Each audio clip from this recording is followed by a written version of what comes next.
Eumidian hatchery. I'm gonna say that's right. Eumidian. This is the one thing I don't like about this space theme setting is that they've just put rando names in front of everything, and I refuse to be able to pronounce them correctly.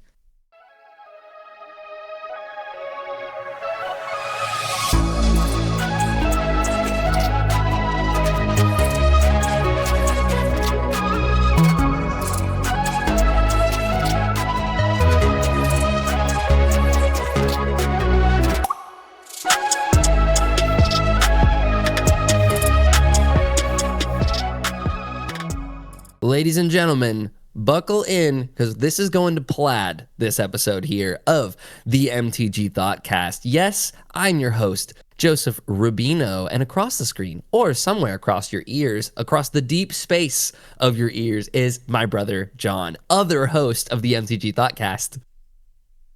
This is Star Command reaching out to Buzz Lightyear! Absolutely. Oh, you even wore the Buzz Lightyear shirt today. That's perfect. Of course!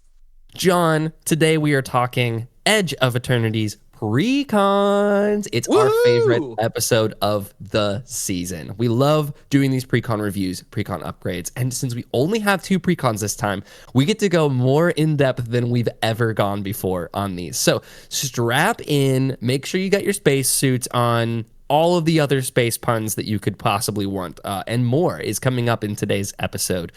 Before we get into all of it, there's a few things that we need to talk about. First, if you want to join in all of the discussion about the precons, the upgrades, the episodes, everything the MTG Thoughtcast related, you can join our Discord. It's down below. It's totally free. We just want you to hang out there and play some games with us. I just want more friends, honestly. I just want more like Magic friends. So come and hang out with us there.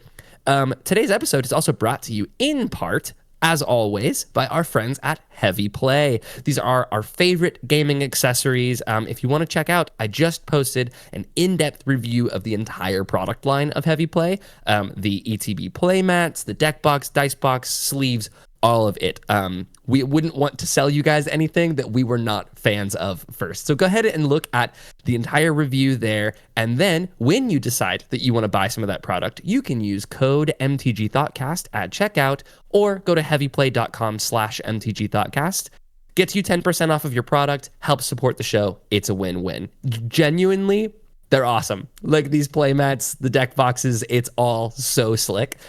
We're really huge fans of them and really grateful for the support that they give us for the show. John, do you want to talk some precon stats for us? Any words of wisdom before we head into the full reviews and upgrade guides of these Edge of Eternities precons? I mean, that just like you had mentioned, they only decided to give us a set of 2 this time around because I guess there wasn't enough as far as like faction-y things to go like further beyond into the atmosphere, into the space. True. Yeah. 2. But the themes that they've got covered here, I suppose, is pretty like I guess it's interesting that they didn't like double down in on this sort of spacecraft mechanic that they made. They didn't really make us a deck that's focused on spacecrafts. I think yours has some, but like especially mine, there's like 2. Yeah, I think there's 2 in mine as well. They could have themed a whole deck around the sort of like spacecrafty thing, but like what we've got is basically a deck that is focused on sort of the exploring the vastness of the planets of the cosmos, and then robot creations and artifacts and things of that nature. Yeah, RoboCops. I'm very excited for that one, but once again, just more content from our space adventures out here. Where at time of recording, we're still in the spoiler season for the main set as well. It just like this whole, again, I made this joke of the atmosphere of what's going on in this. Man, the whole thing looks incredible. I love this. Awesome. I love this just sort of like breakaway of what traditional Magic can possibly look like. Where you still have like these colors, these themes, they all make sense mechanically as far as Magic terms is concerned, but we've got the weird and the very interesting, like not aliens. Did you actually notice that? We've got 0 alien creature type as a matter of fact. Because aliens would only exist on a planet. So like an alien would be a foreign visitor from a different planet, and we're just in space. These people are just from here. So sure. like that. This in is space. just there's no potent. nationality There's no one's aliens when everyone's aliens. You can't be an alien if everyone's an alien. 100%. How poignant that is. Right. We're going to move on before I get political. Okay. Oh, man. But yeah, as you were mentioning, the face commander of both of these decks is a spacecraft. So for the first time, we're getting, and we've harped on this a few times over the last couple of episodes, but we're getting this new rule into Commander where any legendary permanent that has a power and toughness box on its front side can now be your commander. So even these spacecrafts that aren't creatures when they come in, they're more like vehicles on the field and then need station to get up to their creature half, can still be your commanders. So this opens us up to obviously spacecraft and anything new that they decide to give us, like an enchantment or something, like if they do the gods again, like from Theros or whatever, and instead of them being like this can't attack or block, they could now go like this is not a creature until X condition, like devotion counters on it or something like that. Exactly. You know what I mean? That's sort of my take on what they're setting up for the next time is other non-creature permanents with power and toughness that can be your commander. But again, for these ones, we have spacecrafts, and they're both very cool. I'm curious what you think about either of these spacecrafts before we get into all the nitty-gritty about them. I mean, I think they're fine. They're definitely going to have their quirks as far as like how you play them out as your commander is concerned, because like as compared to playing it as a creature, you don't have instant access to start attacking with them. And then, but also on the plus side, unlike playing a planeswalker as your commander, the ones that can be your commanders, these just can't be directly attacked either. So like there's pros and cons, I feel like, to having both, I'd say. Yeah, and what's nice is both of them, again, before we get into it, have a very cheap station cost to get some ability, and then a more expensive station to become a creature and be able to start attacking and blocking and doing all of the creature things. So right. I think without any further ado, John, do you want to take us away with our first half of the episode today? Let's do it. So our first of the two precons we have for today is a Jund land sacrifice theme called World Shaper. The idea of this one is going to be within the black, red, and green color spectrum of having essentially lands be in play and then lands going to the graveyard. But unlike, like, there is some cycling things and like just discarding land themes in here as well. Generally, what this deck is looking to do is take your lands that are in play and get them to the graveyard and then bring them back in an assortment of means. As you had mentioned, the face commanders for these precons are spacecrafts, technically, but there is a legendary creature as the alt as well. We're going to be covering both. The face commander for this one is called Hearthhull, the World Seed. One and Jund... Huh? It's pretty.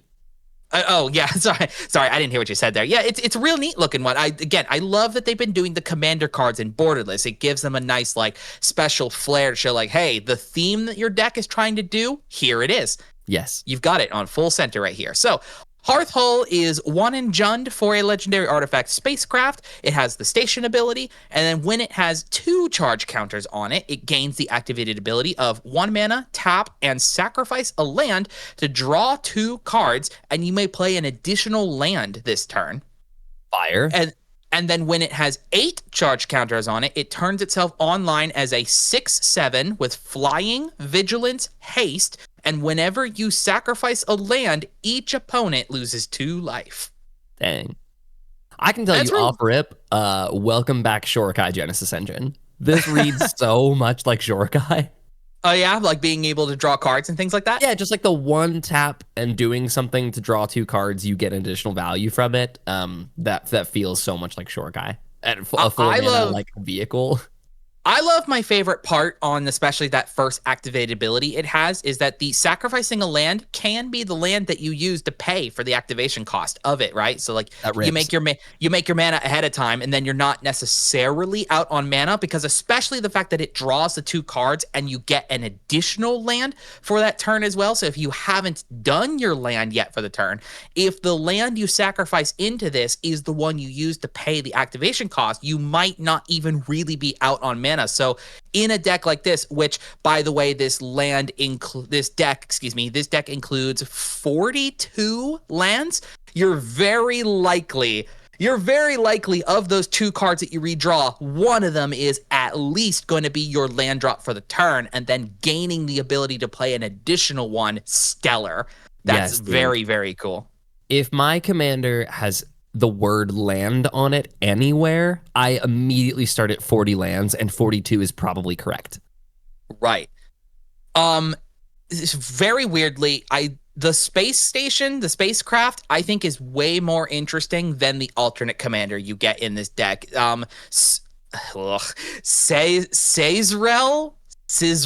I think it's Zarl. Zarl?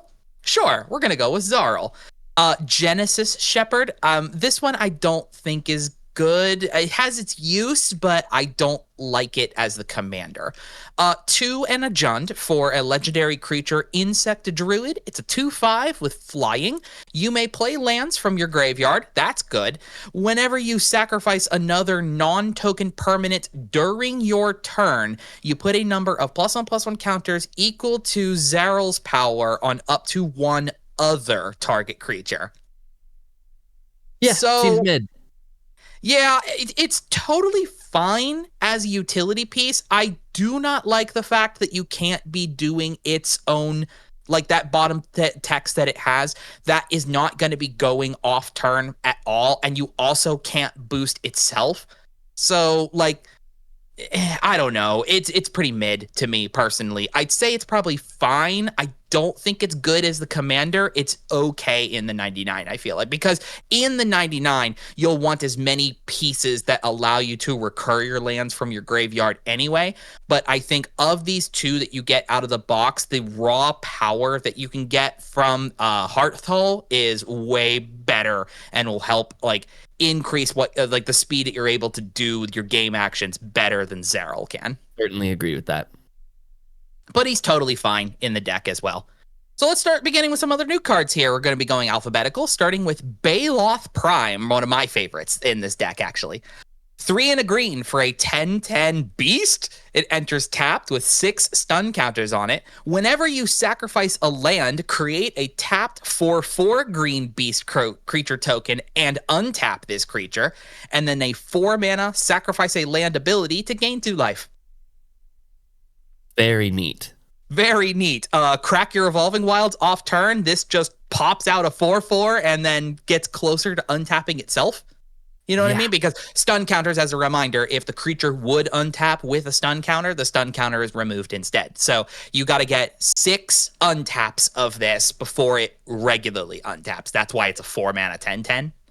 It's a really neat way for them to kind of showcase, look how badass this thing is. Just you wait until it's ready to go. But just popping out 4/4s in the meantime is stellar. Like, for sure. All of us typically do that thing of like hold up a crackable land until somebody's end step anyway. So these are going to be untapped, ready to go for your turn when it comes back to you. You know what I mean? Definitely. Sucks that they can't block the turn they come in. But yeah, as soon as you get that first one in, the rest of them are fine to come in tapped because then you've got a blocker. Moving on, another new land in this deck is called Eumidian Hatchery. I'm going to say that's right. Eumidian. This is the one thing I don't like about this space theme setting is that they've just put rando names in front of everything, and I refuse to be able to pronounce them correctly. But this is you can't do it. But this is a new land. It's got tap, pay a life, add black, and put a hatchling counter on this land. And then when this land is put into a graveyard from the battlefield, for each hatchling counter on it, you make a 1/1 black insect creature token with flying. Fire. It's very cool. Awesome. It's very cool. I read this. The immediate thing this has made me think of was the one mana dork from Duskmourn. It was called Twitching Doll that you put mana into it and it put counters on itself. The problem with Twitching Doll is that it doesn't explode into spiders if it just goes to the graveyard. You had to activate the ability yourself to explode it. This land doesn't care. Like, you don't have to activate it to get your bugs out of it. It just, as soon as it goes to the graveyard. So that's way cooler than Twitching Doll ever was. Super, super sick. I like this. You get this land early and just start using it as your black source for a good long while. And then when you're ready to eat it away, goes boop, done. Absolutely. Bugs. Love that. Eumidian Wastewalker is our next card. 2 and double black for a 4/4 insect cleric. Whenever this creature attacks, you and defending player each discard a card or sacrifice a permanent. You draw a card for each land card put into a graveyard this way, and then the card itself has Encore for 6 and double black. Encore is you exile this card from your graveyard, creating a token for each opponent you have that is basically assigned to that opponent, and then they gain haste for the turn, attack that opponent if able, sacrifice at the end step. Oh, good. Yeah, so just constant repeat. This thing just goes in as a 4/4. You and them each have to choose to either discard something or sacrifice something, and if the thing either discarded or sacrificed was a land, you get extra cards out of it. From either of you. So From either of you. Yes, exactly. the nature of someone playing a discard effect on you is that you're going to want to get rid of the worst card in your hand, which is typically going to be a land. But this punishes them for making that decision by it being an extra card that you're going to draw. And I mean, you're probably going to sacrifice a land with this anyway. Like, this is just going to be like once a turn, you're sacrificing a land. Or when you encore it, sacrificing, 3 lands? So good. Evendo Brush Razor is our next card. 2 and a red for a 2/2 Insect Warrior. Whenever you sacrifice a non-token permanent, exile the top card of your library. During your turn, as long as you've sacrificed a non-token permanent this turn, you may play cards exiled with this creature, and then an activated ability of tap, sack a land, add red. Oh, it's so good, dude. I can tell you. You like this? I think this is bad. Straight into Togo Casket. Are you kidding me? How do you figure? Well, because okay. Anytime you crack a fetch land, this just exiles a card underneath it, and it just stays there. Sure. So then, obviously, on that turn that you've sacrificed a fetch land, you can just play that card if you want to. Let's say you've gone a little further, though, and you've sacked a fetch land and a creature and, maybe something else, an enchantment or whatever. A saga's gone to the graveyard, whatever. This just is going to keep a steady flow of cards exiled under it. And then you, whenever you want to, because of its sacrifice a land, add 2 red mana. So, like, if you do a mountain, you can tap the mountain for red. You can tap him, sacrifice that mountain. You've now got 3 red floating and access to a second hand. Yeah. Okay. That makes sense. I think if it said non-land permanent, this would be a lot worse. But the fact that it just exiles something off of any non-land permanent non-token permanent that you're sacrificing, I think this will end up netting you a lot of card draw. The non-token thing is what I was getting hung up on, because I was actually thinking about your Togo Casket deck, and I know that most of the time the permanents you're sacrificing other than the lands in that deck is the rocks, and it's just like, to me, sacrifice means tokens generally. So that's what I was getting hung up on. So like for those kinds of builds, this is bad, but like yeah, there's use for it. I definitely feel that. I think in this deck, pretty specifically, it's a specific card for sure. This deck wants it. I think my Togo Casket deck wants it. It's not a traditional Aristocrats card like you're saying. But even then, like if you're doing anything like looping Fleshbag Marauders or a Curse Marauders or any of those, that's sacrificing a non-token permanent, and it just nets you extra cards that you've like. It's also not technically impulse draw because it's just exiled to him. You can play it as long as you've sacrificed something that turn, which in the decks that won it is going to be every turn. So I think there's a couple of things to kind of get past tripping up on in this card, but I think it's going to be a really powerful card advantage engine. Our next new card is another of spacecrafts that comes in this deck. There's a new one in here. It's called Exploration Brood Ship. A single green for a artifact spaceship with station, just like all the other ones have. At 3 charge counters, it gains, you may play an additional land on each of your turns. Hey, it's exploration. You see what they did there? It's really clever. Good. And then at 8 charge counters, it becomes a 4/4 with flying that once during each of your turns, you may cast a permanent spell from your graveyard by sacrificing a land in addition to paying its other costs. Strong. That's cool. Yeah, I really like this. I mean, just at minimum, discount exploration. I mean, I know it's not exactly apples to apples, but like what we've talked about before with spacecrafts is that if you never continue it on to the point that it becomes a creature, you just got to get 3 powers worth of charge counters into this, and now you've got your budget exploration, which is nice. Not everybody can afford a card like exploration that's like what's that card sitting at now? Like 40 something bucks or something like that, give or take. Expensive. So this absolutely will be a budget alternative to that.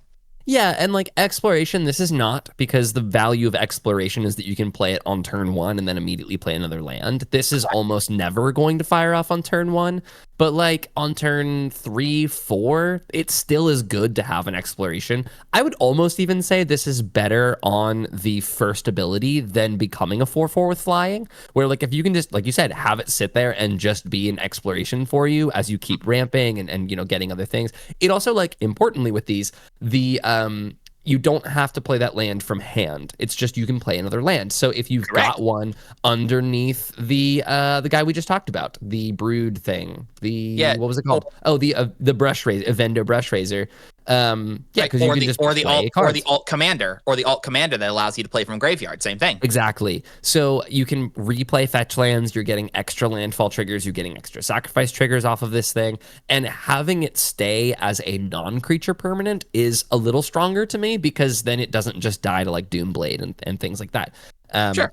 I think this is really strong. And then late game, if you're like, oh my god, I'm out of cards in hand, my brush razor got killed, this is just another source of card advantage for being able to play spells out of your graveyard. It's only once during each of your turns. Yeah, that sucks a little bit. You get like 1 card per turn off of this.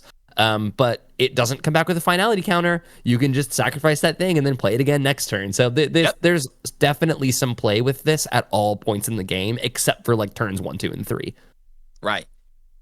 Moving on then from the new spacecraft is my I talked about the Baloth Prime as one of my favorites. Horizon Explorer is my favorite in this new deck. This card is silly.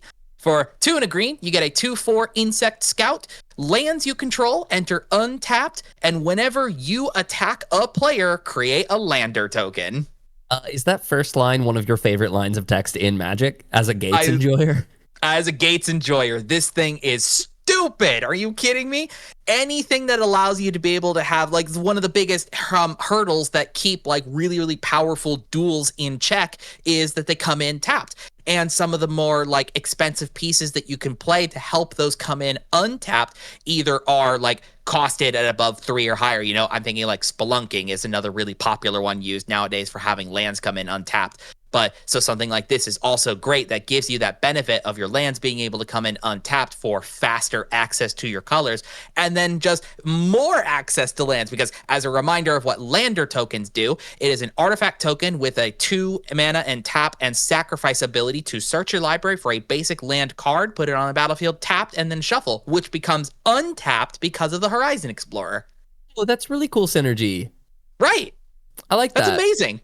Instant speed, untapped, anytime you need it, basic land token, that, which as a reminder, same thing of the way that it's worded, is that whenever you attack a player, so if I'm not mistaken, you go at 3 players, you'll get 3 landers. 3 lander tokens. Yep. And then those ones that you fetch immediately become a rebate for your next one. So you pay 2 into it and it nets you an untapped land. So it really only costs 1, and then you can just continue that series of cracking them each for 1 past that, and just get like 3 lands onto the battlefield for 6 mana total that rebates you 3.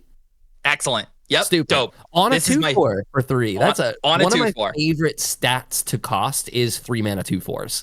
There's just so many good ones. They block super well. They can be offensive if you need them to be. Super, super good. Big fan of that one.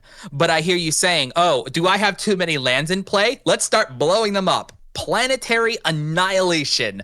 3 and double red for a sorcery. Each player chooses 6 lands they control, then sacrifices the rest, and then Annihilation deals 6 damage to each creature. Yeah. This is so awesome. Awful. I hate this. This is great. Oh, it's so brutal. Like, I wonder, okay, so we know that with this new bracket system that they've been doing as far as Commander is concerned, that they are discouraging core level 2 like these to have mass land denial. I'm just kind of curious, is like, where's the cutoff on how high a card like this can be before it's called mass land denial? You know what I mean? Out 6 lands? 6, I guess, is the magic number, I suppose. If you can't keep doing what your plan is in your deck with 6 lands, I would say that you deserve to be punished for it.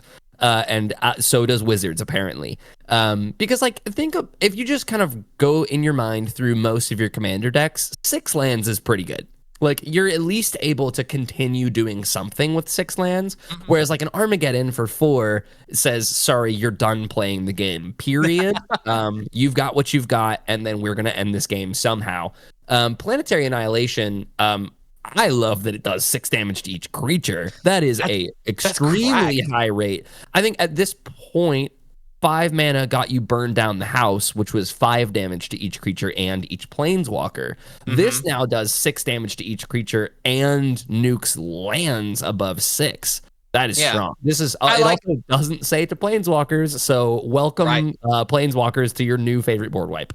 Yeah, I do like as well that this doesn't touch artifacts as well. So like, again, if you built around this a smidge a little bit, that like your other forms of mana acceleration are coming from things like artifacts, or like especially the landers that we had just talked about with the previous guy, right? Like you get him down, get your buildup of landers, do this, and then you landers to rebuild your own mana base back up again. What a way to close out a game stupid fast. Well, again, the beauty of this design is that there's no incentive to ramp quickly into it, where like if you play this on turn 4, the chances of people having more than 6 lands are going to be pretty slim. So it's just going to be 6 damage to everything. However, when you play this on turn 14 and everyone's got their piles of lands and you go, great, we're all resetting back to 6, this is awesome. Right. But one of the most exciting new cards for sure. I think it's neat. Yeah, it's very, very cool. But if you need something to then rebuild after this board wipe you've gotten here, our last new card I'm talking about, Scouring Swarm.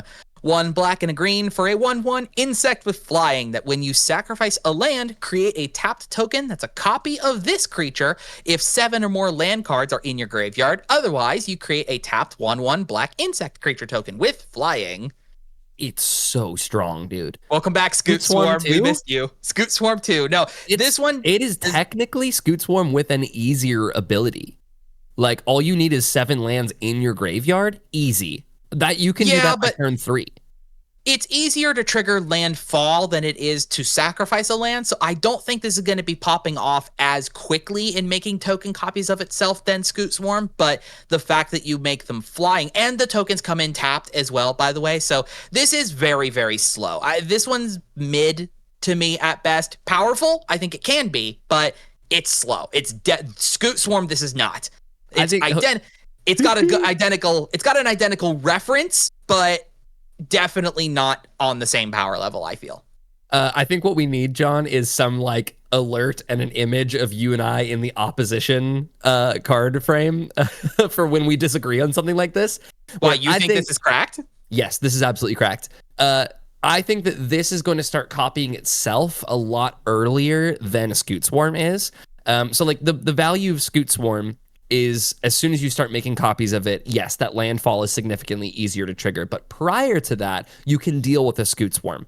If you take your first 2 turns of the game and set up filling your graveyard with 10 cards, let's say you're doing Grizzly Salvage, you're doing Stitcher Supplier, you're finding ways to fill your graveyard super easily to get those 7 lands in your graveyard, and then you play Scouring Swarm and a fetch land on the same turn, there's almost no time for your opponents to react to that before you already have another copy of it. And then it's board wipe or bust from that point forward. So I think that the odds of this copying itself on turn 4 or 5 are a lot higher than the odds of a Scoot Swarm copying itself on turns 4 or 5.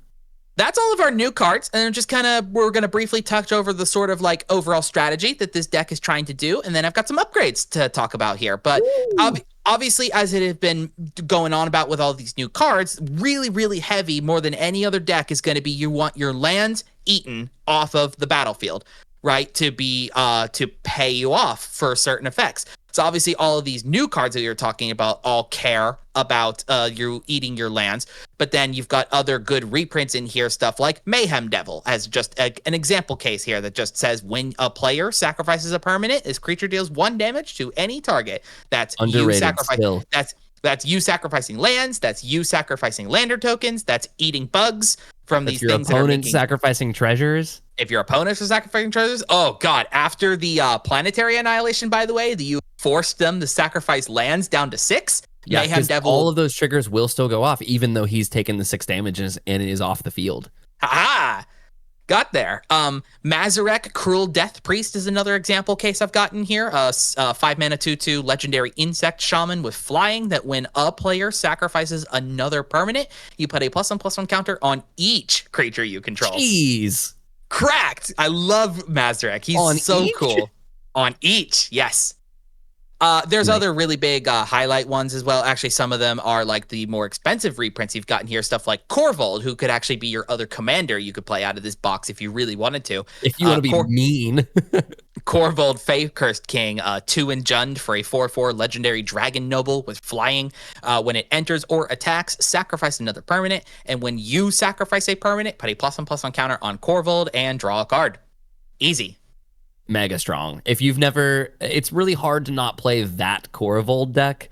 But I think if you throw him at the helm of this precon, you'll probably be fine. I wouldn't do it though. You're gonna die. Yeah.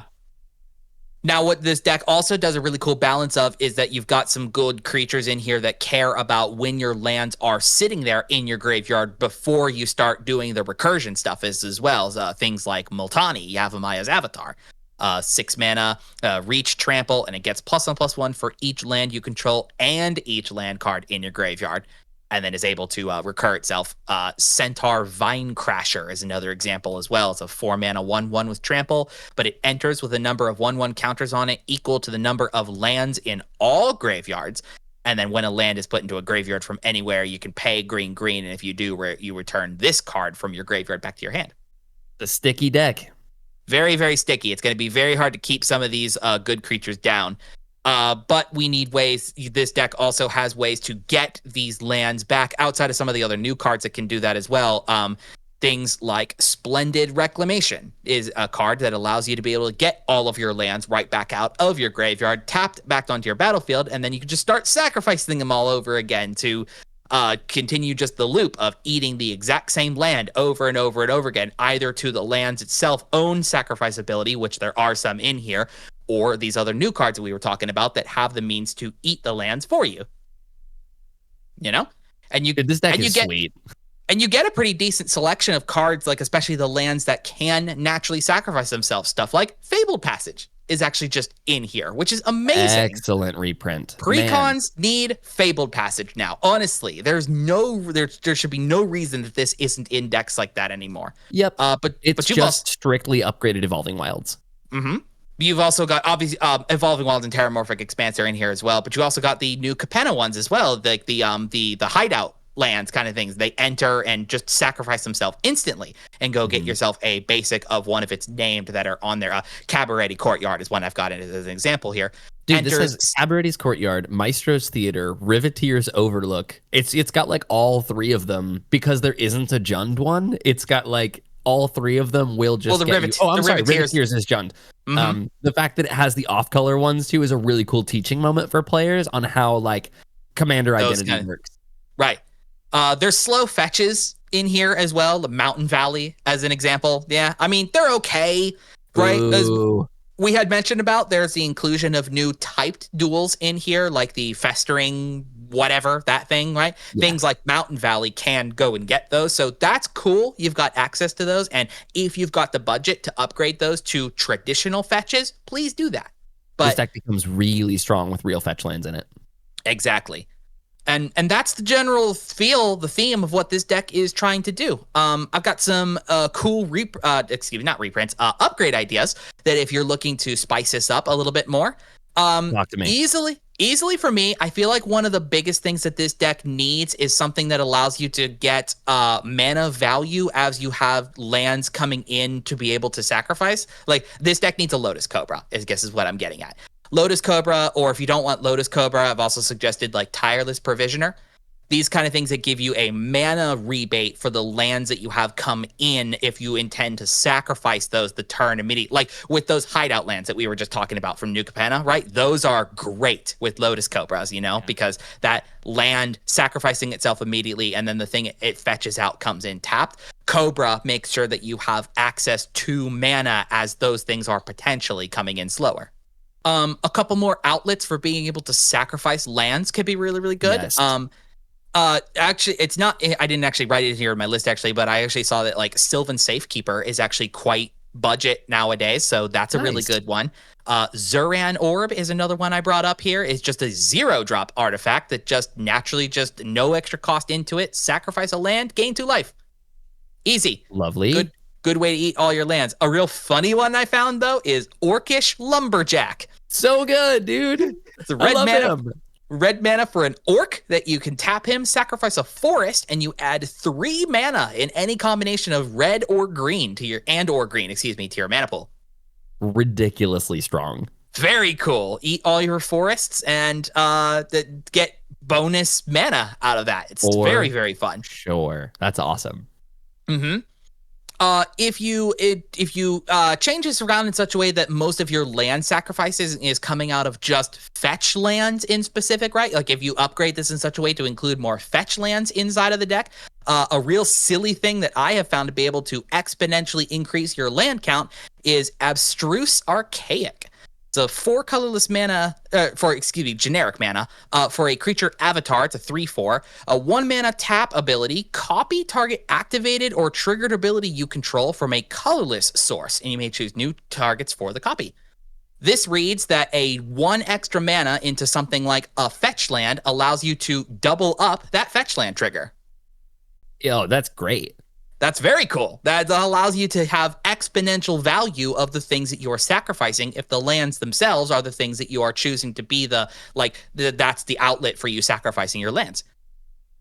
Neat. It's very, very sick. And then I think Lord Windgrace is a really good add into this deck as well. He's the sort of original Jund land sacrifice deck as well. I definitely intend to make a precon mashup using this deck and Lord Windgrace's originally as well. Easy. But Windgrace himself is a 2 in Jund for a 5 loyalty legendary planeswalker, a +2 ability to discard a card and draw a card. If the land is discarded this way, you get to draw an additional card. -3 to return up to 2 target lands from your graveyard to the battlefield, and then a -11 that destroys up to 6 target non-land permanents, and you make 2/2 green. You make 6 2/2 green cat warrior creature tokens with Forest Walk. Everything the deck wants to do. Everything. Yep. Windgrace is an amazing pick for in this deck as well. Easy, dude. Yeah, that is World Shaper. It's a very fun, interesting balance of like having the lands down in play, using them for your assorted resources that want to sacrifice them, getting them back down into play, and keeping your own just card advantage going, your token generations, your life gain. Again, especially off of like Hearthhole, being able to eat a land into itself to get 2 extra cards and then an additional land drop, the little bit of landfall that's in here as well. It's a very sweet package. It's real thinky, I feel like you really have to like micromanage about like what lands you're planning to eat, which ones you're using for mana, and then which ones you intend to keep coming in and out of the graveyard on repeat. But if you can get past that point, this is very, very fun if you like resource management types of decks. Absolutely. It's got more triggers than a gun range. You know what I'm saying? No, I like it. This deck was very fun to evaluate. Well, I think I've got a counterpoint for you with the counter intelligence. That is the Jeskai precon. This is the other half of our episode today. So it is a Jeskai robots deck. I've been referring to it as RoboCops because it's very like patrol-y. So this is, again, Jeskai is blue, red, and white. Our face commander is this here spacecraft called In-Spirit Flagship Vessel, which is just a blue, a red, and a white for a legendary artifact spacecraft with the station ability, which again is tap another creature you control, put charge counters equal to its power on this spacecraft. Station only as a sorcery, and it's an artifact creature at 8+. Its first ability, though, only requires 1 charge counter on it. And it's at the beginning of combat on your turn. Put your choice of a +1/+1 counter or 2 charge counters on up to 1 other target artifact. So this will not continue to fuel itself, but it starts spreading +1/+1 counters and charge counters around your field at a very, very early turn. And then it's 8+. It becomes a 5/5 with flying, and other artifacts you control have hexproof and indestructible. So this is like Avacyn for your artifacts for 8 charge counters. So the spoiler alerts about this deck is that it's a proliferate deck. And that is evidenced strongly by our alternate commander for the deck, which is Kilo Apogee Mind, which is similarly blue, red, and white for a 3/3 legendary artifact creature robot artificer. It's got haste, and type line. Whenever Kilo becomes tapped, proliferate. And that's his only line of text. I would strongly recommend that you keep In Spirit in the command zone and use Kilo as an advantage piece, as a value piece. But man, is it strong! Because what way is there in the deck, John, to tap him? Could it be stationing? So you station right out the get go. Station, proliferate, put the charge counters on. It gets nuts, and then especially with In Spirit throwing those counters around. Proliferate, for those who aren't aware, is choose any number of permanents and or players, then give each another counter of each kind already there. So charge counters, +1/+1 counters. If you've got both on one of them, it'll put an additional one of both on. Proliferate is a really strong, if you just want to see the, up until recently, the number one commander played was Atraxa Grand Unifier, which is it Grand Unifier or is it? Praetor's Voice. Praetor's Voice is the one that just proliferates on an end step, and it's busted. So the fact that this proliferates once a turn is pretty similar to Atraxa. So man, I really, really like this. Again, I'm keeping Kilo in the 99 of the deck and not in the command zone, but In Spirit is a banging commander. Let's get into the juicy stuff, which is some of the really, really cool new cards in this deck. First one I want to talk about, Long Range Sensor. This is 3 mana. It's 2 and a red for an artifact. Whenever you attack a player, which we've talked about before, you put a charge counter on this artifact. So max of 3 charge counters going on this per attack. And then you can just pay a single generic mana and remove 2 charge counters from this artifact. Discover 4, which is exile cards from the top of your library until you exile a non-land card, mana value 4 or less. Cast it without paying its mana cost, or put it into your hand, and the rest go on the bottom of your library. So in sorcery the world, speed activation as well, by the way. Sure, but who cares? So in the world where you're getting 3 charge counters on this per turn, and you're proliferating once with Kilo, or you're just throwing 2 charge counters on it with In Spirit, no attacking required. This is like 2 generic mana to cast 2 cards for free per turn on sorcery speed. It's pretty good. Dude, this is cracked. This is some insane value. It does suck that it does nothing on its own. It doesn't have any way to do anything outside of just sitting there and playing you some free cards. But I think in the deck, that's kind of a theme of the deck, though, isn't it? It's got a bunch of artifacts that just kind of sit there, hold their charge counters, and you just figure out what to do with them. 100%. Yeah. This is it's not a pillow fort deck, but it feels kind of similar to that, where you're just gonna play a rando artifact that will just win you the game eventually. Similarly, it's like a puzzle. Yeah, this is a very puzzle engine-y, this is an engine deck. Similarly, we have Insight Engine, which is 2 and a blue for an artifact, and its only line of text is 2 generic mana, tap it, put a charge counter on this artifact, then draw a card for each charge counter on it. So as you proliferate, this thing just goes bananas. It obviously, starting out 5 mana to draw a card is not great.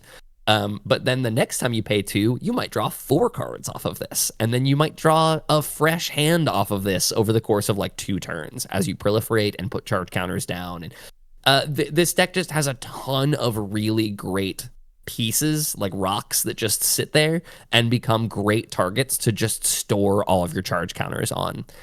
Really cool to see that as a returning mechanic. There's some Sunburst that's come back in this, which for the first time since Mirrodin is here. So it's really cool to see some ways to throw some counters around and proliferate them. Shall we talk about another new card now that we're talking about Sunburst, John? I was going to say, is it moving on to Solar Array? Solar Array is awesome. This is one of my favorite 3 mana rocks that's been printed in the last 5 years. So Solar Array is a 3 mana artifact and just taps to add 1 mana of any color. And then when you next cast an artifact spell this turn, that spell gains Sunburst. If you don't know what Sunburst is, I don't blame you. It's an old and largely unused mechanic from the original Mirrodin set, which is if it's a creature, it enters with a +1/+1 counter on it for each color of mana spent to cast it.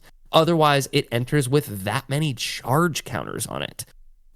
So one of the cool tricks that you can do with Solar Array, now that some rules have changed in the last 10 years with Commander and how they produce mana outside of their color, this is obviously a Jeskai deck, which taps for, 3 different colors of mana for Sunburst, blue, white, and red. With the Solar Array, adding 1 mana of any color, you can add a black or a green mana with this, which will put you, if you cast like a Solemn Simulacrum, I'm not sure whether that's in the deck or not. I don't actually think it is. But if you cast a 4 mana artifact, you can then add that 4th color of mana for Sunburst. So it would come in with either 4 +1/+1 counters or 4 charge counters on it.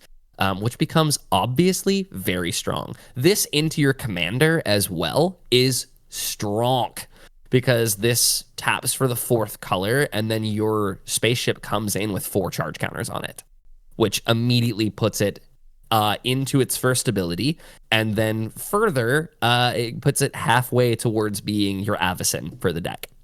Well, the spacecraft only has red, blue, white in its casting. It doesn't have a generic in it. Oh, so, yep. I was thinking of Hearthfall. But you still being able to come in, like if you use the Solar Array for your red, then it's coming in with 3 charge counters. 100%. Exactly. Yes, point still stands. I was mistaken on the casting cost, but yes, it's strong. Oh, no. Here's what it is. Commander tax. If you're recasting your commander, Sunburst count towards the cost because it's mana paid into the spell. So any taxes, if there's a Thalia in the field and you get an extra mana you have to pay or whatever, you can trick that with Sunburst. So many cool things that Sunburst does. Yeah. All right. What's next after this? Oh, how about Surge Conductor? Since we're talking about some proliferation shenanigans. Surge Conductor, I'm not a huge fan of it. I think it's neat, but it's 3 mana for a 3/2 robot. Whenever another non-token artifact you control enters, proliferate. The non-token really kills it for me. I don't love that it doesn't trigger off of treasures and things like that, but it obviously would be broken.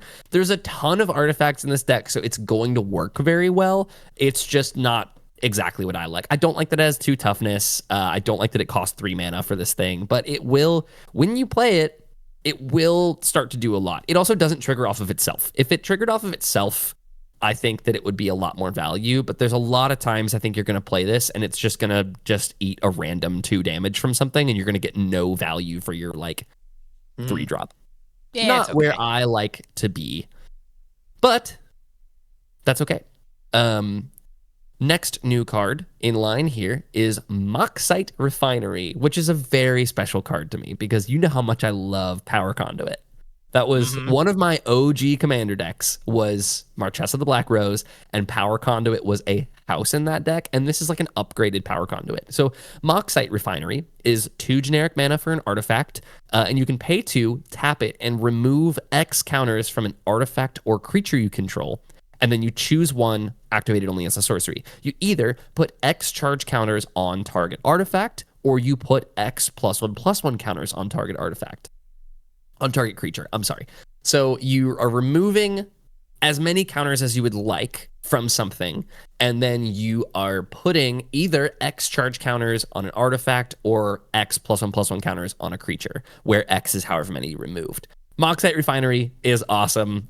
This is a really great way for you to just dump a ton of charge counters on something. So if you just pull all of the +1/+1 counters from Sunburst off of one of your creatures, you could just dump all of those charge counters onto Long Range Sensor and then start pulling those off to start casting cards for free. Now you've got new artifacts coming in. It's proliferating with the Surge Conductor. You understand how the engine of this deck starts to run. Mm-hmm.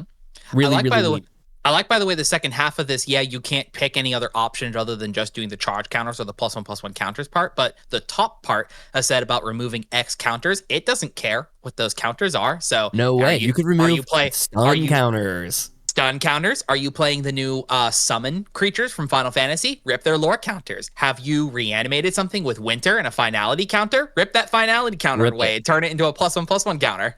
Absolutely.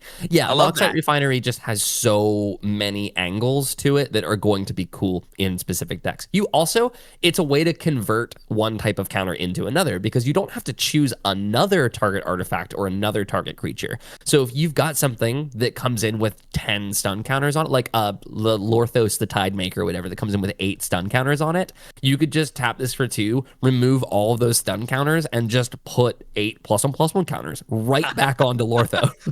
Stupid. So it is literally a refinery. It's just turning one type of thing into another. So the flavor of this card is awesome. The reference to Power Conduit really speaks to me. This is probably my favorite of the new cards that are shown, outside of one that we're going to talk about later. But this is just as a value engine, this is ridiculous. Let's talk about Depth Shaker Titan. It is 5 red and a red for an artifact creature robot to 5/5. When this creature enters, any number of target non-creature artifacts you control become 3/3 artifact creatures. Sacrifice them at the beginning of the next end step. And then it says each artifact creature you control has melee, trample, and haste. Melee is whenever a creature with melee attacks, it gets +1/+1 until end of turn for each opponent you attacked this combat. So again, max of +3/+3 in a 4-player game. Yeah. And the way it's worded, it is giving those abilities to itself as well, by the way. 100%. Yes. So it nice. itself has haste, trample, and melee. But I'm curious where you stand on the animating the artifacts in red here. I don't like it. I think it's okay.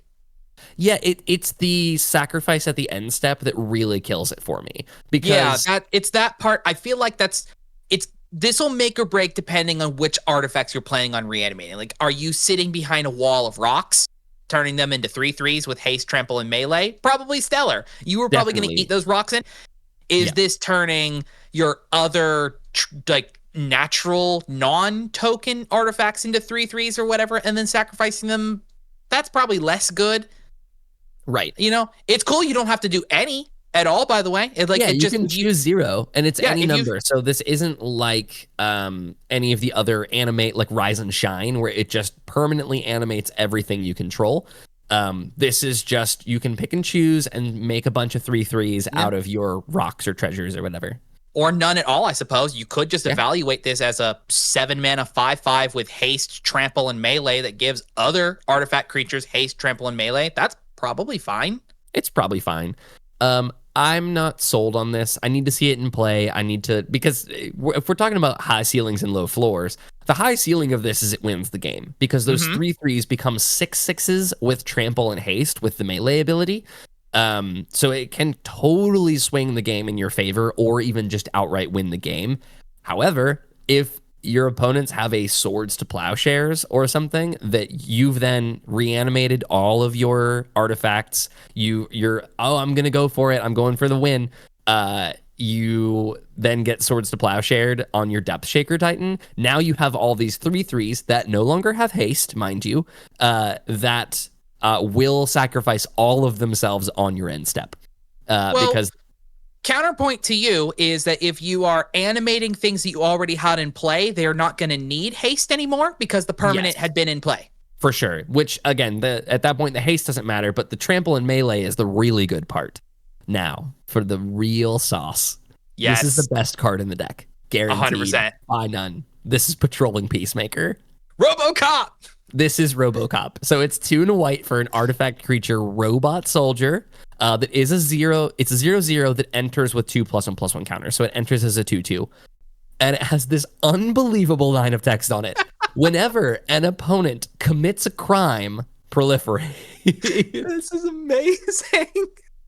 Oh, I love that works.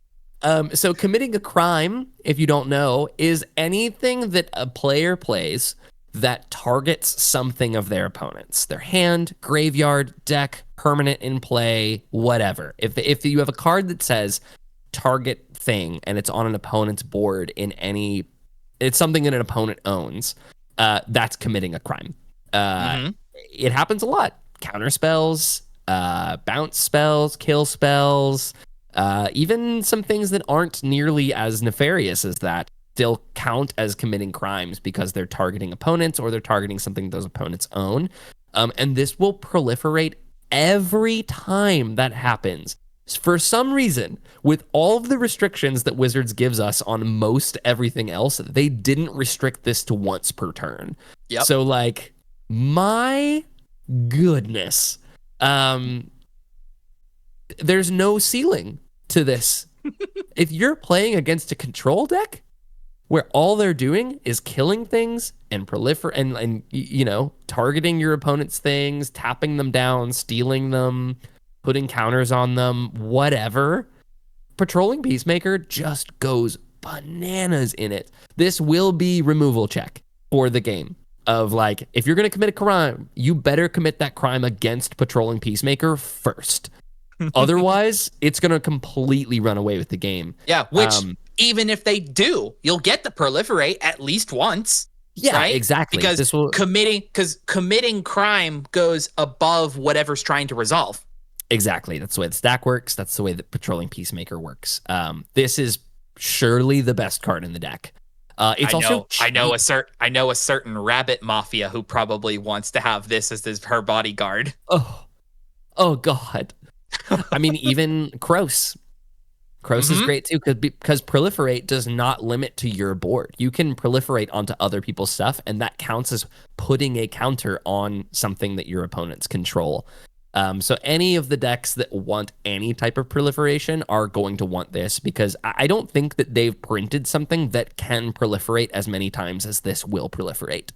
Last new card to talk about before we get into the upgrade guide and some of the cool reprints in the deck is Uthros Research Craft, which is a neat one. It's this is the other spacecraft in the deck. This is 2 and a blue for a spacecraft, so it has the station mechanic.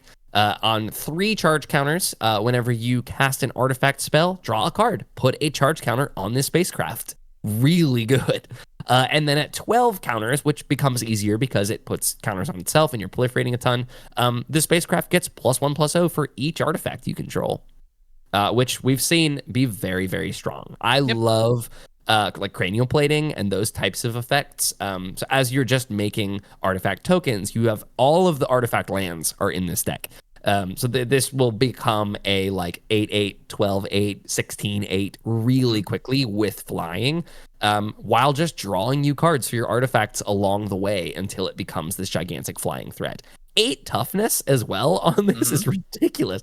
Skull Clamp and like Cranial Ram and ones like that are worse because they only affect the power and leave like a 1. It becomes like a 16/1, so you get like 1 shot with it. But having like a 12/8, even in and of itself with flying, is just, you have to have something. And even like if it gets Swords to Plowshare or whatever, you gain like 12 life off of this. That's awesome. Yeah, really big I like fan. This one a lot. This is such a good glue piece in the deck to keep. So I don't think I'm planning on taking away any of the new cards in this deck. Despite my like wariness about the Depth Shaker Titan, I think that all of the new cards are excellent in this precon. For maybe the first time in a while. There's just nothing that I want to remove from it. So looking at the deck, there is a lot to it. It's a ton of themed cards. Like there's a lot of really good cards that are on theme, I would say, for like making artifacts or making counters on things. There's like Core Tapper's a really good card in this deck. That's just a 2-mana 1/1, can tap to put a charge counter on something or sack it to put 2 charge counters on something. There are some really excellent reprints in the value range. Joyra Weatherlight Captain is one of the better ones. That's just an absolute card advantage engine. Joyra Weatherlight Captain is you just draw a card off of a historic spell, which is anything legendary, an artifact, or a saga. There's plenty of artifacts in this deck. Swan Song is another great reprint. This will help you keep your Patrolling Peacemakers in play. That's a $10 card right now, so happy to see that one reprinted. We've not had a Swan Song reprint in a long time. Yeah, in a very hot minute. Really, really good to see that one. One of the better protection spells in the deck is Ripples of Potential, which is 2 mana for an instant. You proliferate, then choose any number of permanents you control that had a counter put on them this way, and those permanents phase out. so strong, dude. Phasing out is ridiculous. So, I mean, just on face value, 2 mana to proliferate, and then just all of those things phase out. So you do this in response to like a board wipe or a Vandal Blast or something, and you go, actually, my stuff is now bigger and can't be touched until my next turn. If you've never sat at a table where the person after you in turn order, you cast a Teferi's Protection and then proceed to continue to be phased out until your following turn. It is unbelievably strong. Phasing out is some of the best protection that you can have.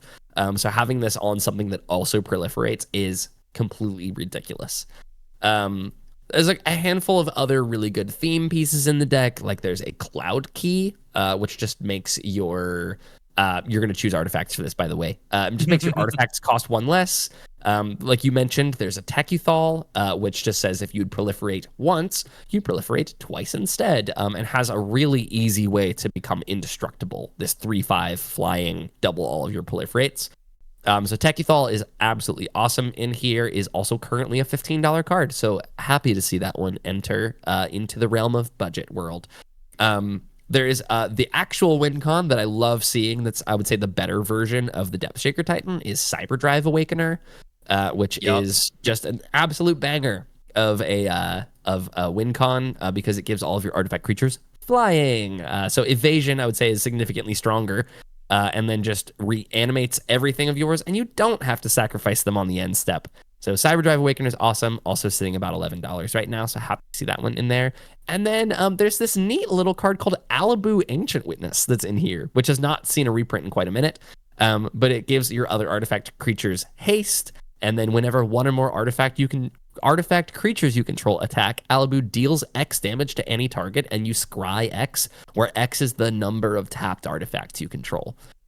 Particularly strong in a deck where the spacecraft is at the helm, because you can just tap all of your artifact creatures into the in-spirit and put all the charge counters on it, attack with like one of your creatures, and then Alibu is just going to deal an absolute ton of damage to any target, and you get to scry a ton. I will say one of the strategies in this deck that I love, that is sort of a neat design space with the spacecrafts. Typically, like in the deck that you talked about with the Hearth Hull, you don't have any incentive to station it beyond its ability of 8+ or whatever it is. Yeah, like you hit that cap to turn it online, and you don't have a reason to station it anymore.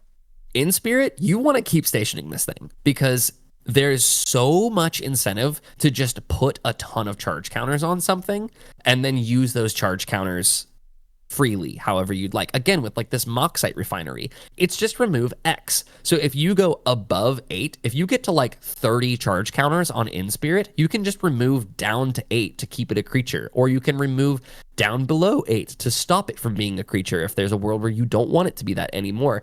But like part of the engine of this deck is just overstationing in Spirit, which I think is really, really neat. So again, Alibu rewards you for that. Just, I'm going to overstation this thing. I'm going to keep it going. I'm going to put 30 charge counters on this and then attack one thing, and I'm just going to shoot somebody for all of my tapped artifacts. Really, really neat way to play this deck. I think that's sort of how the deck is going to function. There's a lot of very strange angles to lean into, and you're just going to find new ways. The replayability of this deck seems absolutely insane. You're just going to find a new way to win the game with it almost every time you play. So one of the things when I went into deciding how to upgrade this deck was I really wanted to include some more interaction that was on theme. So the ones that I've chosen are Serum Snare. This is an uncommon, but it's a 1 and a blue for an instant that returns target non-land permanent to its owner's hand. If that permanent had mana value 3 or less, proliferate. So I love bounce spells in Commander. I think they're severely underplayed. Yeah. This is just going to be a piece of interaction that is going to proliferate you early in the game, which is really helpful. Super early, great way to proliferate and just save your board from something. The other one I really want to do is a Transmogrifying. This is a 3-mana artifact that enters the battlefield with 3 charge counters on it. So that already is good in the deck. So for 1 and tapping it, and you remove a charge counter from it, you destroy target creature. Its controller creates a 2/4 white ox creature token. Activate this ability only anytime you can cast a sorcery. So this is just a repeatable piece of removal that deals with charge counters. So I think this just fits so well in the deck. You just once per turn, you get to snipe whatever the best thing on the field is, and then proliferate that charge counter right back onto it. Or just have this come in, and if you need to use those charge counters somewhere else, you've got your Moxite Refinery. Just move them around. So really, really exciting and cool piece of removal that will just sit on the board and keep sniping things down. Really great in like a control shell like this. A cool piece of ramp that I'd like to add to the deck is Coalition Relic. We're talking about Welcome Back 2015 Magic. Coalition Relic is a 3-mana artifact that either taps to add a mana of any color to your mana pool or taps to put a charge counter on itself.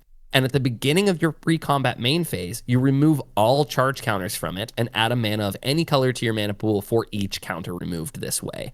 So the sort of value of it is you can tap it to put a charge counter on its own, and then on the next turn, you remove that charge counter, it adds a mana, or you can like float a second mana in response to that. So it kind of does some weird rampy bits with you where it kind of swings back and forth as denoted in the art. But one of the really neat things you can do in this deck is just dump 10 charge counters on it, and then at the beginning of your next turn, oops, there's 10 mana. Like it's really, really cool. And even just the ability to tap to put a charge counter on it, then you proliferate. Now you've got 2 charge counters on it. So at its most fair, it's already very good. And then when it's broken, it's broken. So that was a really cool find. We talked about this earlier. I want to add a Flux Channeler to this deck, which is the 2 and a blue human wizard. It's a 2/2. Whenever you cast a non-creature spell, you proliferate. So similarly to the patrolling peacemaker, this is just another great way to proliferate multiple times. Along those lines, Dreamtide Whale should certainly be in this deck. Has Vanishing 2. It's a 7/5, which, oh my god, that stations in spirit so well. Whenever a player casts their second spell each turn, proliferate. So this is just another way that you're going to proliferate multiple times over a couple of turns. And it is a removal check. But as soon as it comes in, you could just station in spirit, and then it's got 7 charge counters on it from this being a 7/5. So really stoked about a Dreamtide Whale in there. Another thing that comes in with charge counters that I think would be excellent and just gives you a little extra play, a little extra card draw, put some creatures in play, is Reckoner Bankbuster. This is a 2-mana vehicle that enters with 3 charge counters on it. It's a 4/4 with crew 3, which again helps a lot with stationing. But you can pay to tap it and remove a charge counter from it to draw a card. Then if there are no charge counters on it, you create a treasure token and a 1/1 colorless pilot creature token that can crew vehicles as though its power were 2 or greater. So it kind of can crew the Bankbuster on its own. But again, one of the cool plays with this is removing those charge counters any other way, and then you just pay to draw a card and make your guy. And then as you can throw charge counters on it later, you can continue to redo that. So like if you remove all the charge counters to put some charge counters on something else with your Moxite Refinery, whatever, you then tap it, remove a charge counter, you leave one of them. So you remove that last charge counter, it makes the pilot, and you make the treasure, and you draw a card. And then if you just like pop a charge counter on that later, you just can continue to like pop out a token, drawing cards, extras. So this is a really cool way to like use one charge counter at a time as you proliferate, and then like throw one charge counter around and make this, and then I make a pilot, and then I make a treasure. It's awesome. I really, really like Reckoner Bankbuster in a deck like this. Last couple ones I want to talk about. A Vexing Puzzle Box.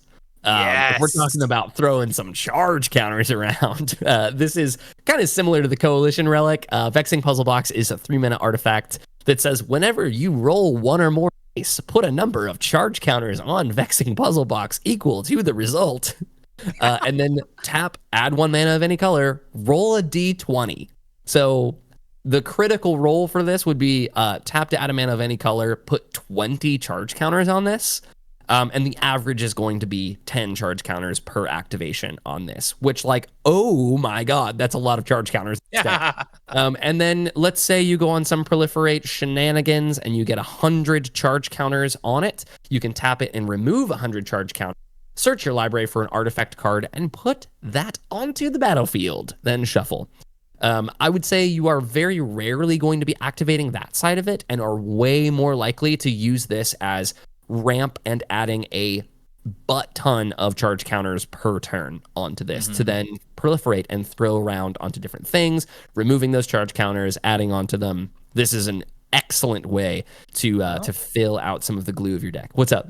Well, I was like, well, you never know. All you need to do is get it to 50 and then play the Deep Glow Skate. Oh, there yes, you go. There is a deep glow skate in here, which is like doubling season for your one-time doubling season. Absolutely awesome. I'm in love with this deck. This is so unique because it's just charge counters and proliferation and all of these rando little engines. This is one of my favorite precons that I've seen them put out. I'm giving this like a 9 out of 10. It's so excellently done.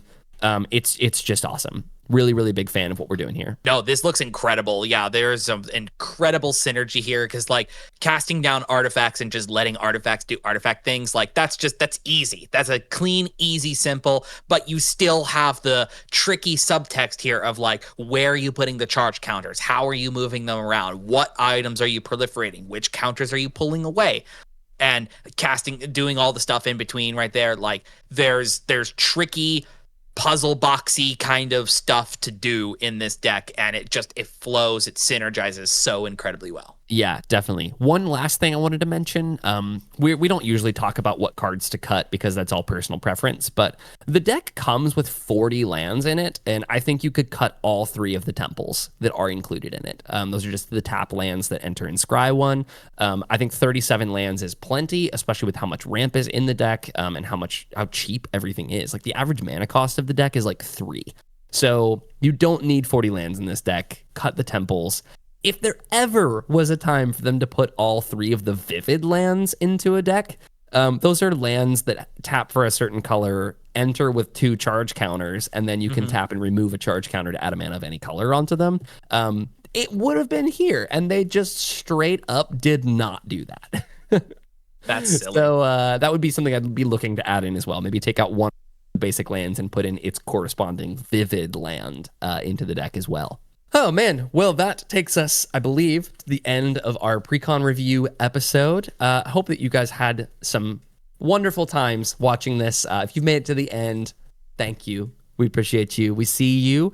Let us know in the comments down below which of these decks is your favorite, what did we miss that we should have added in, etc., etc. If you also want to get in touch with us about those things and much more, you can join our Discord. It's linked down below. Super, super easy.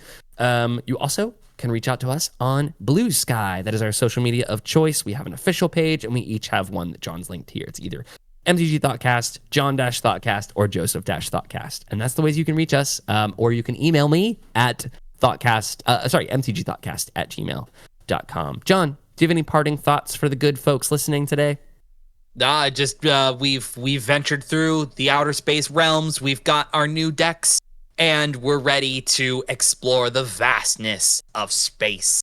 And Absolutely. maybe your game table, but that's right. Who knows? No, these are real sick. Be sure to leave your feedback for us below on what you feel about these. And as always, we will see you all again real soon on the MTG Thoughtcast. We'll see ya.